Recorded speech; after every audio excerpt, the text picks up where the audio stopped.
జగనన్న ప్రభుత్వం మహిళలకు అండగా మహిళా సాధికారతకు అద్దం పడుతున్న ప్రభుత్వం. కడుపులో ఉన్న బిడ్డ దగ్గర్నుంచి పండు ముసలి వరకు ప్రతి ఒక్కరికి తోడుగా నిలిచిన ప్రభుత్వం. అలాంటి ప్రభుత్వానికి ఇప్పుడు చంద్రగ్రహణం పట్టింది. చంద్రగ్రహణం ఏంటని అనుకుంటున్నారా? అదేనండి చంద్రబాబు. వైఎస్ఆర్ చేయూత, వైఎస్ఆర్ ఆసరా, వైఎస్ఆర్ ఈబీసీ నేస్తం పథకాల ద్వారా అందాల్సిన డబ్బులను అందకుండా చేశారు. వ్యవస్థలను మేనేజ్ చేయడంలో చంద్రబాబు దిట్ట.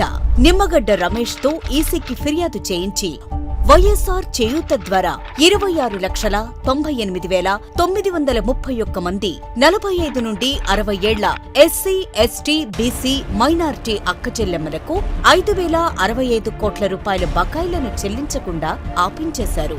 ఇక వైఎస్ఆర్ ఆసరా ద్వారా 78,94,169 మంది డ్వాక్రా సంఘాల మహిళలకు చెల్లించాల్సిన 1,839 కోట్ల బకాయిలను ఆపించేశారు. అక్కచెల్లెమ్మలకు ఇబ్బందులకు గురిచేసిన చంద్రబాబుని చిత్తుగా ఓడించాలి. ఇది జరగాలంటే మే 13న ఫ్యాన్ గుర్తుకు ఓటేయాలి.